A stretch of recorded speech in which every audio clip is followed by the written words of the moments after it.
Hi friends, എൻ്റെ പേര് Deepthi. Welcome to learn English with Deepthi. ഇന്നത്തെ വീഡിയോയിൽ നമുക്ക് യെസ് ഓർ നോ ക്വസ്റ്റ്യൻസിന് ഇംഗ്ലീഷിൽ എങ്ങനെ മറുപടി പറയാമെന്ന് നോക്കാം.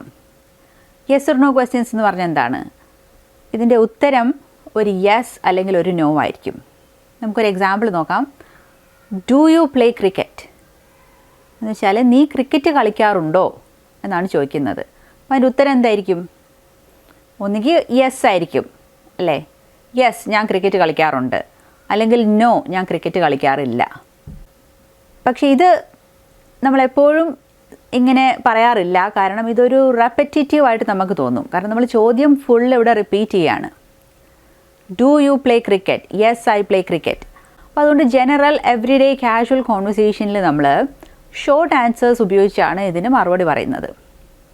അപ്പോൾ ഈ ചോദ്യത്തിൻ്റെ ഷോർട്ട് ആൻസർ എന്തായിരിക്കും? യെസ് ഐ പ്ലേ എന്ന് നമ്മൾ പറയുമോ, അതോ യെസ് ഐ ഡു എന്ന് പറയുമോ? ഇതിൻ്റെ കറക്റ്റായിട്ടുള്ള ഷോർട്ട് ആൻസർ ഉത്തരം യെസ് ഐ ഡു എന്നുള്ളതാണ്. അപ്പോൾ ഇന്നത്തെ വീഡിയോയിൽ ഇതാണ് ഞാൻ നിങ്ങൾക്ക് പറഞ്ഞു തരാൻ ഉദ്ദേശിക്കുന്നത്. കറക്റ്റായിട്ട് യെസ് ഓർ നോ ക്വസ്റ്റ്യൻസിന് ലോങ് വേർഷനും ഷോർട്ട് ആൻസേഴ്സും എങ്ങനെ നമുക്ക് കറക്റ്റായിട്ട് മറുപടി പറയാം എന്നുള്ളതാണ് പഠിപ്പിക്കുന്നത്. ആദ്യം നമുക്ക് യെസ് ഓർ നോ ക്വസ്റ്റ്യൻസിൻ്റെ കറക്റ്റ് ഫോർമാറ്റ് എന്താണെന്ന് നോക്കാം. ഈ വാക്കുകൾ ഒരു കറക്റ്റ് ഓർഡറിൽ വന്നാൽ മാത്രമേ അത് ഗ്രാമാറ്റിക്കലി കറക്റ്റ് ആവത്തുള്ളൂ. അപ്പം ഒരു യെസ് ഓർ നോ ക്വസ്റ്റ്യൻ നമ്മൾ ചോദിക്കുവാണെങ്കിൽ ആദ്യം ഒരു ഓക്സിലറി വേർബ് വരണം, അതിനുശേഷം സബ്ജക്റ്റ്, അതിനുശേഷം ഒരു മെയിൻ വേർബ്, പിന്നെ ബാക്കിയുള്ള ചോദ്യത്തിൽ എന്താണോ ഉള്ളത് അത് വരും. അപ്പോൾ ഈ ഓർഡർ കറക്റ്റ് ആയിരിക്കണം, അല്ലെങ്കിൽ അത് ഗ്രാമാറ്റിക്കലി തെറ്റായിട്ട് കൺസിഡർ ചെയ്യും. നമ്മൾ ഈ കണ്ട എക്സാമ്പിൾ നമുക്ക് നോക്കാം. Do you play cricket? അതിൽ ഡു എന്നുള്ളതാണ് ഓക്സിലറി വേർബ്, യു എന്നുള്ളത് സബ്ജക്റ്റാണ്, പ്ലേ എന്നുള്ളത് മെയിൻ വേർബാണ്, ക്രിക്കറ്റ് എന്നുള്ളത് ബാക്കിയുള്ള കാര്യമാണ്. റെസ്റ്റ് ഓഫ് ദ സെൻറ്റൻസ് ആയിട്ട് നമ്മൾ കൂട്ടും. അപ്പോൾ ഈ മൂന്ന് വാക്കുകൾ കറക്റ്റായിട്ട് വരണം. ഡു യു പ്ലേ എന്നുള്ളത് കറക്റ്റ് ഓർഡറിലായിട്ട് വരണം. അപ്പോൾ ഇംഗ്ലീഷിലെ ഓക്സിലറി വേർബ്സ് എന്തൊക്കെയാണെന്ന് ഞാൻ പെട്ടെന്നൊന്ന് പറയാം. ഡു, ഹാവ് ആൻഡ് ബി, ഈ മൂന്ന് വേർബ്സാണ് ഓക്സിലറി വേർബ്സ് ആയിട്ട് ഇംഗ്ലീഷിൽ നമ്മൾ പറയുന്നത്. അപ്പം നമ്മളൊരു ചോദ്യം ചോദിക്കുമ്പോൾ ഈ മൂന്ന് വാക്കുകൾ ആണ് അവിടെ നമ്മൾ ഉപയോഗിക്കുന്നത് ഓക്സിലറി വേർബിന് പകരം. വേറെ കുറച്ച് വാക്കുകളും കൂടിയുണ്ട്, മോഡൽ ഓക്സിലറി വേർബ്സ് എന്ന് പറഞ്ഞ്. അത് can, will, may, must, shall, ഇതൊക്കെയാണ് മോഡൽ ഓക്സിലറി വേർബ്സ്. അപ്പോൾ ഇതിലേതെങ്കിലും ഒരെണ്ണം ഓക്സിലറി വേർബ് എന്നുള്ള പൊസിഷനിൽ ഉപയോഗിക്കണം നമ്മൾ. നമുക്ക് യെസ് ഓർ നോ ക്വസ്റ്റ്യൻസിൻ്റെ കുറച്ച് എക്സാമ്പിൾസ് കൂടെ നോക്കാം. Have you finished your homework? Are you a teacher? Do you like pizza? Is your name Annie? May I come in? Does he live here? Will the electrician come today? Was the train on time? Did you like the movie? ഇനി നമുക്ക് കറക്റ്റായിട്ട് എങ്ങനെ ഈ ചോദ്യങ്ങൾക്ക് മറുപടി പറയാമെന്ന് നോക്കാം. ഈ വീഡിയോയിൽ ഞാൻ മെയിനായിട്ട് ഫോക്കസ് ചെയ്യുന്നത് ഷോർട്ട് ആൻസർ മറുപടികളാണ്. ലോങ് ആൻസർ എക്സാമ്പിൾസും ഞാൻ പറഞ്ഞു തരാം, പക്ഷേ മെയിൻ ഫോക്കസ് ഷോർട്ട് ആൻസറിലായിരിക്കും. അപ്പോൾ കറക്റ്റ് ഫോർമാറ്റ് എന്താണെന്ന് നമുക്ക് നോക്കാം. ഷോർട്ട് ആൻസർ മറുപടിയുടെ ഒരു യെസ് എന്നുള്ളൊരു ഷോർട്ട് ആൻസർ മറുപടിയുടെ correct format yes followed by the subject followed by the auxiliary verb. നമ്മൾ ക്രിക്കറ്റ് എക്സാമ്പിൾ നമ്മൾ കണ്ടു, യെസ് ഐ ഡു അല്ലേ. ഐ എന്ന് പറയുന്നത് സബ്ജക്റ്റ്, ഡു എന്ന് പറയുന്നത് ഓക്സിലറി വേർബ്. ഇതാണ് അതിൻ്റെ കറക്റ്റ് ഫോർമാറ്റ്. ഇനി നമ്മൾ നെഗറ്റീവ് ആൻസറിൻ്റെ കറക്റ്റ് ഫോർമാറ്റ് നോക്കാം. അത് no followed by the subject, അതിനുശേഷം വരുന്നത് ഈ ഓക്സിലറി വേർബിൻ്റെ നെഗറ്റീവ് ഫോമാണ്. നെഗറ്റീവ് ഫോം മാത്രമല്ല, അതിൻ്റെ ഷോർട്ട് ആൻഡ് നെഗറ്റീവ് ഫോമാണ് നമ്മളവിടെ കറക്റ്റായിട്ട് ഉപയോഗിക്കേണ്ടത്. അപ്പോൾ നമ്മൾ ഈ ക്രിക്കറ്റ് എക്സാമ്പിളിൽ നമ്മൾ എന്താണ് അതിൻ്റെ short answer, negative short answer? No I don't അല്ലേ. അപ്പോൾ നമ്മൾ ഐ എന്നുള്ളത് സബ്ജക്റ്റ്, ഡോണ്ട് എന്നുള്ളത് അവിടെ ഡു എന്ന് പറയുന്ന ആ ഓക്സിലറി വേർബിൻ്റെ നെഗറ്റീവ് ഫോം. നെഗറ്റീവ് ഫോം എന്ന് വെച്ചാൽ ഡു നോട്ട് ആണ്. നമ്മൾ ഡു നോട്ട് മുഴുവൻ പറയുന്നില്ല, അത് ഷോർട്ടൻ ചെയ്ത് ഡോണ്ട് എന്നാണ് നമ്മൾ പറയുന്നത്. ഇനി നമുക്ക് കുറച്ച് എക്സാമ്പിൾസ് നോക്കാം. നേരത്തെ കണ്ട എക്സാമ്പിൾ ചോദ്യങ്ങളുടെയൊക്കെ ഉത്തരം എങ്ങനെ പറയാമെന്ന് നമുക്ക് നോക്കാം. Have you finished your homework? അപ്പോൾ ഇതിൻ്റെ മറുപടി എങ്ങനെയായിരിക്കും? Yes I have finished the homework, അല്ലെങ്കിൽ no I haven't finished the homework. ഇതിൻ്റെ ഷോർട്ട് ആൻസർ നമ്മൾ പറയുവാണെങ്കിൽ യെസ് ഐ ഹാവ്, അല്ലെങ്കിൽ നോ ഐ ഹാവൻറ്റ് എന്ന് പറയും.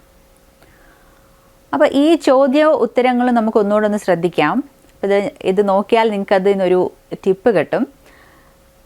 ചോദ്യത്തിൽ ഓക്സിലറി വേർബ് ആദ്യം വരുവാണ് അല്ലേ? ഹാവ് യു അല്ലേ? ഇനി ഉത്തരത്തിൽ എന്താണ് നമ്മൾ പറയുന്നത്? Yes I have. അപ്പോൾ ഉത്തരത്തിൽ ഐ ആദ്യം വരും, ഹാവ് രണ്ടാമതാണ് വരുന്നത് അല്ലേ? ഹാവ് യു എന്നുള്ളത് ഐ ഹാവ് എന്നായി. അപ്പം ഈ ഓക്സിലറി വേർബും സബ്ജക്റ്റും പൊസിഷൻ തിരിഞ്ഞിട്ടുണ്ട് അല്ലേ? അപ്പോൾ ഇതൊരു എളുപ്പം ഒരു ട്രിക്കാണ് നമുക്ക് ഷോർട്ട് ആൻസേഴ്സ് കറക്റ്റായിട്ട് മനസ്സിലാക്കാൻ വേണ്ടിയിട്ട്. നമ്മൾ ഒരു ചോദ്യം കിട്ടിയാൽ ആ ചോദ്യത്തിൻ്റെ ആദ്യം കിടക്കുന്ന ഓക്സിലറി വേർബ് എടുത്ത് സബ്ജക്റ്റിന് ശേഷം ഇട്ടാൽ മിക്കവാറും ഉത്തരം കറക്റ്റായിരിക്കും. ചില കേസസിൽ വ്യത്യാസങ്ങൾ കാണും, പക്ഷേ മോസ്റ്റ് ഓഫ് ദി ടൈം ഇങ്ങനെ ചെയ്തു കഴിഞ്ഞാൽ അതൊരു കറക്റ്റ് ഉത്തരവായിരിക്കും. ഇത്രേ ഉള്ളൂ. എളുപ്പമല്ലേ? ഇതാണ് നമ്മൾ ചെയ്യുന്നത്. ഈ ടിപ്പ് വളരെ യൂസ്ഫുൾ ആണ്, അത് ഓർത്ത് വയ്ക്കുക. Are you a teacher? ഇതിൻ്റെ ഉത്തരം yes I am a teacher, അല്ലെങ്കിൽ no I am not a teacher. Short answer നമ്മൾ പറയുവാണെങ്കിൽ യെസ് ഐ ആം, അല്ലെങ്കിൽ നോ ഐ എം നോട്ട് എന്ന് പറയും. അപ്പോൾ നമ്മൾ സാധാരണ നെഗറ്റീവ് ഓക്സിലറി വേർബിൻ്റെ ഷോർട്ട് ആൻഡ് ഫോമാണ് ഉപയോഗിക്കുന്നത് അല്ലേ?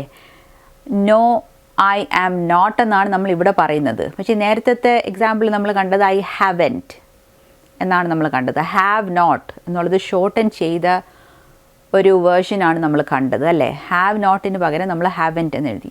പക്ഷേ ഇവിടെ ആം നോട്ട് എന്നുള്ളത് ഷോർട്ടൻ ചെയ്യാൻ പറ്റില്ല, കാരണം ആമിന് അങ്ങനെ ഒരു ഷോർട്ട് ഫോം ഇല്ല, നെഗറ്റീവ് ഷോർട്ട് ഫോം ഇല്ല. അതുകൊണ്ട് അത് നമ്മൾ ഫുള്ളായിട്ട് തന്നെ എഴുതും. ഐ ആം നോട്ട് എന്ന് തന്നെയാണ് ഇത് എഴുതുന്നത്. ഇപ്പോൾ കഴിഞ്ഞ ചോദ്യത്തിൽ ഞാൻ നിങ്ങൾക്കൊരു ടിപ്പ് പറഞ്ഞു തന്നു. നമ്മൾ ഓക്സിലറി വേർബ് എടുത്ത് സബ്ജക്റ്റിന് ശേഷം ഇട്ടാൽ അത് പലപ്പോഴും കറക്റ്റായിരിക്കും എന്ന്. പക്ഷേ ഇവിടെ നമ്മൾ അങ്ങനെയാണോ കാണുന്നത്? ചോദ്യത്തിലെ ഓക്സിലറി വേർബ് എന്താണ്? ആർ ആണ് അല്ലേ? ആർ യു എന്നാണ് ചോദ്യം തുടങ്ങുന്നത്.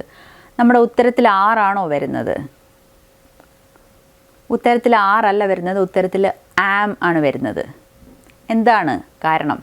കാരണം നമ്മളുടെ സബ്ജക്റ്റ് മാറി അല്ലേ? ചോദ്യത്തിലെ സബ്ജക്റ്റ് യു ആണ്, ആർ യു എന്നാണ് ചോദിക്കുന്നത്. ആമും ആറും രണ്ടും ബി എന്നുള്ള ഓക്സിലറി വേർബിൻ്റെ ഫോമാണ്. അപ്പോൾ ബി യുവിൻ്റെ കൂടെ ഉപയോഗിച്ചാൽ ആറാവും, ഐയുടെ കൂടെ ഉപയോഗിച്ചാൽ ആം ആവും. അതുകൊണ്ടാണ് നമ്മൾ ഇവിടെ ഓക്സിലറി വേർബ് മാറുന്നത്. അതും എപ്പോഴും ശ്രദ്ധിക്കേണ്ട ഒരു കാര്യമാണ്. നമ്മുടെ ചോദ്യത്തിലെ സബ്ജക്റ്റ് ആയിരിക്കത്തില്ല നമ്മുടെ ഉത്തരത്തിലെ സബ്ജക്റ്റ്. കാരണം ഒരാൾ നിങ്ങളോട് യു എന്നൊരു ചോദ്യം ചോദിച്ചാൽ നമ്മൾ ഐ അല്ലേ പറയുന്നത്, അപ്പോൾ നമ്മുടെ സബ്ജക്റ്റ് അവിടെ മാറുകയാണ്. അപ്പോൾ അത് കറക്റ്റായിട്ട് ഓർത്ത് വെച്ച് വേണം ഇത് ഓക്സിലറി വേർബിൻ്റെ കറക്റ്റ് ഫോം ഉപയോഗിക്കാൻ ശ്രദ്ധിക്കണം. എന്താണ് സബ്ജക്റ്റ് എന്നുള്ളത് വെച്ച്. Do you like pizza? ഇതിൻ്റെ ഉത്തരം യെസ് ഐ ലൈക്ക് പിസ്സ, അല്ലെങ്കിൽ no I don't like pizza. Short answer പറയുവാണെങ്കിൽ യെസ് ഐ ഡു, അല്ലെങ്കിൽ നോ ഐ ഡോണ്ട്. അപ്പോൾ ഈ ചോദ്യം നമ്മൾ ശ്രദ്ധിച്ചാൽ ഇതിൻ്റെ പോസിറ്റീവ് ലോങ് ആൻസറും ഷോർട്ട് ആൻസറും തമ്മിൽ കുറച്ച് വ്യത്യാസമുണ്ട്. നമ്മൾ പോസിറ്റീവ് ലോങ് ആൻസറിൽ നമ്മൾ പറയുന്നുണ്ട് യെസ് ഐ ലൈക്ക് പിസ്സ, പക്ഷേ ഷോർട്ട് ആൻസറിൽ നമ്മൾ പറയുന്നത് യെസ് ഐ ഡു എന്നാണ്. അപ്പോൾ ലോങ് ആൻസറിൽ ഡു എന്നുള്ള ഓക്സിലറി വേർബ് വരുന്നതേ ഇല്ല. എന്തുകൊണ്ടാണത്? നമ്മൾ ഡു ലൈക്ക് എന്ന് പറഞ്ഞാൽ ഇത് ഈ സെൻറ്റൻസിൽ കറക്റ്റാണ്. Yes I do like pizza എന്നുള്ളത് കറക്റ്റാണ്. പക്ഷേ നമ്മൾ സാധാരണ കോൺവെർസേഷനിൽ അങ്ങനെ പറയാറില്ല. കാരണം ഡു ലൈക്ക് എന്ന് പറഞ്ഞാൽ ലൈക്ക് തന്നെയാണ്. നമ്മൾ ഡു ലൈക്ക് എന്ന് സാധാരണ ഉപയോഗിക്കുന്നത് നമ്മൾ ആ ലൈക്കിന് കുറച്ച് എംഫസിസ് കൊടുക്കുമ്പോൾ നമ്മൾ പറയും yes I do like pizza എന്ന് പറയും. എനിക്കിഷ്ടമാണ് പിസ്സ എന്നുള്ള ആ ഒരു എംഫസിസ് കൊടുക്കാൻ വേണ്ടിയാണ് നമ്മളവിടെ ഡു ലൈക്ക് എന്ന് പറയുന്നത്. അല്ലാതെ നമ്മൾ പറയുമ്പോൾ ആ ഡു നമ്മൾ കളയും. നമ്മൾ യെസ് ഐ ലൈക്ക് പിസ്സ എന്നേ പറയത്തുള്ളൂ. പക്ഷെ അത് ഇട്ടാൽ തെറ്റൊന്നും ഇല്ല. അപ്പം ഡു നമ്മൾ എഴുതുമ്പോൾ ഇങ്ങനെ കുറച്ച് ചെറിയൊരു കോംപ്ലിക്കേഷൻ ഉണ്ട്, അതൊന്ന് ശ്രദ്ധിച്ചോളുക. നമ്മൾ ആദ്യം തുടക്കത്തിൽ കണ്ട example do you play cricket ഇതേപോലത്തെ ഒരു എക്സാമ്പിൾ ആയിരുന്നു. അവിടെയും ആദ്യത്തെ ഷോർട്ട് ആൻസറിൽ യെസ് ഐ ഡു എന്നാണ് നമ്മൾ പറയുന്നത് അല്ലേ, പോസിറ്റീവ് ഷോർട്ട് ആൻസറിന്. പക്ഷേ പോസിറ്റീവ് ലോങ് ആൻസറിൽ യെസ് ഐ പ്ലേ ക്രിക്കറ്റ് എന്ന് പറയും. അപ്പോൾ അതൊരു ചെറിയൊരു വ്യത്യാസമാണ് ഇത് തമ്മിലുള്ളത്. അത് ഡു വരുമ്പോഴാണ് ഇങ്ങനത്തെ ഈ വ്യത്യാസം വരുന്നത്. Is your name Annie? ഈ ചോദ്യത്തിൻ്റെ അർത്ഥം നിൻ്റെ പേര് ആനി എന്നാണോ എന്നാണ് നമ്മൾ ചോദിക്കുന്നത്. അതിന് മറുപടി നമ്മൾ പറയുന്നത് yes my name is Annie, അല്ലെങ്കിൽ no my name is not Annie. ഇത് ഷോർട്ട് ആൻസറായിട്ട് നമുക്ക് പറയാം യെസ് ഇറ്റ് ഈസ്, അല്ലെങ്കിൽ നോ ഇറ്റ് ഇസൻറ്റ് എന്ന്. അപ്പോൾ ഇവിടെ ഈ ഷോർട്ട് ആൻസറും ലോങ് ആൻസറും തമ്മിൽ കുറച്ച് വ്യത്യാസമുണ്ട്. കാരണം മൈ നെയിം എന്നുള്ളത് നമ്മൾ ഷോർട്ട് ആൻസർ വരുമ്പോഴത്തേക്കിനും അത് ചെറുതാവും. നമ്മൾ യെസ് മൈ നെയിം ഈസ് എന്ന് പറയത്തില്ല. നമ്മൾ അവിടെ ഒരു പ്രോനൗൺ ഉപയോഗിക്കും. ഷോർട്ട് ആൻസേഴ്സിൽ സബ്ജക്റ്റിന് പകരം ഒരു പ്രോനൗണാണ് സാധാരണഗതിയിൽ നമ്മൾ ഷോർട്ട് ആൻസറിൽ ഉപയോഗിക്കുന്നത്. അപ്പോൾ ഇവിടെ മൈ നെയിം എന്ന് പറയുന്നത് ഒരു ഹീ ആണോ? അല്ല. ഒരു ഷീ ആണോ? അല്ല. അപ്പോൾ പിന്നെ അതൊരു ഇറ്റ് ആണ് അല്ലേ. അപ്പം യെസ് ഇറ്റ് ഈസ് എന്ന് പറയും. May I come in? ഇതിൻ്റെ ഉത്തരം yes you may come in, അല്ലെങ്കിൽ no you may not come in. Short answer ആണെങ്കിൽ yes you may or no you may not. മേയും ആം പോലെ തന്നെ ഒരു കേസാണ്. കാരണം ഇതിന് നെഗറ്റീവ് ഷോർട്ട് ആൻഡ് വേർഷൻ ഇല്ല. മേയിൻറ്റ് എന്നൊരു വാക്ക് എക്സിസ്റ്റ് ചെയ്യുന്നില്ല. അതുകൊണ്ട് നെഗറ്റീവിലും നമ്മൾ മേ നോട്ട് എന്നുള്ള ഫുൾ ഫോം തന്നെയാണ് ഉപയോഗിക്കുന്നത്. Does he live here? അവൻ്റെ ഉത്തരം യെസ് ഹീ ലിവ്സ് ഹിയർ, അല്ലെങ്കിൽ no he doesn't live here. Short answer ആകുമ്പോൾ യെസ് ഹീ ഡസ്, അല്ലെങ്കിൽ no he doesn't. Will the electrician come today? ഇതിൻ്റെ ഉത്തരം yes the electrician will come today, അല്ലെങ്കിൽ no the electrician will not come today. ഈ ചോദ്യത്തിൻ്റെ അർത്ഥം electrician ഇന്ന് വരുമോ എന്നാണ് ചോദിക്കുന്നത്. അപ്പം നമ്മൾ ഈ ഉത്തരം പറയുമ്പോൾ yes the electrician will come today എന്ന് മുഴുവൻ നമുക്ക് പറയേണ്ട ആവശ്യമില്ല. നമുക്ക് ഈ ലോങ് ആൻസറിൽ തന്നെ പ്രോനൗൺ ഉപയോഗിക്കാൻ പറ്റും. Yes he or she will come today, അല്ലെങ്കിൽ ഇലക്ട്രീഷ്യൻ ഒരു ഹീ ആണെങ്കിൽ നമുക്ക് yes he will come today എന്ന് പറഞ്ഞാൽ മതി.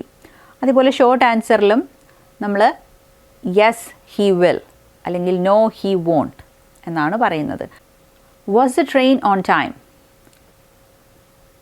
എന്നതിൻ്റെ ഉത്തരം yes the train was on time, അല്ലെങ്കിൽ no the train wasn't on time. Short answer ആണെങ്കിൽ യെസ് ഇറ്റ് വാസ്, അല്ലെങ്കിൽ നോ ഇറ്റ് വാസൻറ്റ്. ഇവിടെയും നമ്മൾ ട്രെയിനിന് പകരം പ്രോനൗൺ ആണ് ഷോർട്ട് ആൻസറിൽ ഉപയോഗിച്ചിരിക്കുന്നത്. ട്രെയിനിൻ്റെ പ്രോനൗൺ ഇറ്റ് ആണ്. അപ്പോൾ യെസ് ഇറ്റ് വാസ്, അല്ലെങ്കിൽ no it wasn't. Did you like the movie? ഇതിൻ്റെ ഉത്തരം yes I liked the movie, അല്ലെങ്കിൽ no I didn't like the movie.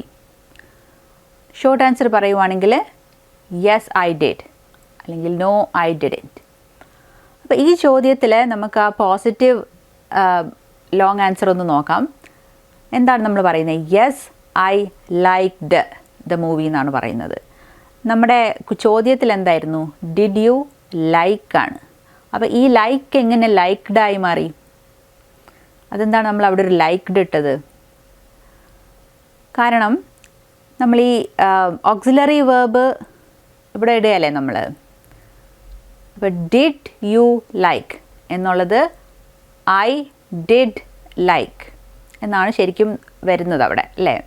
പക്ഷേ ഈ ഡിഡ് ലൈക്ക് എന്നുള്ളത് ലൈക്ക്ഡ് ആണ്. ഡു ലൈക്ക് എന്ന് പറഞ്ഞാൽ ലൈക്ക് തന്നെയാണ്, അത് പ്രസൻറ്റ് ടെൻസ് തന്നെയാണ്.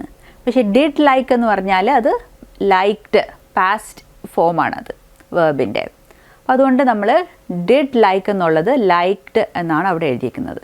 അതാണ് ആ വ്യത്യാസം വന്നത്. ഈ വീഡിയോ കൊണ്ട് യെസ് ഓർ നോ ചോദ്യങ്ങൾക്ക് ലോങ് വേർഷനും ഷോർട്ട് വേർഷനും എങ്ങനെ മറുപടി പറയാൻ നിങ്ങൾക്ക് മനസ്സിലായി കാണുമെന്ന് പ്രതീക്ഷിക്കുന്നു.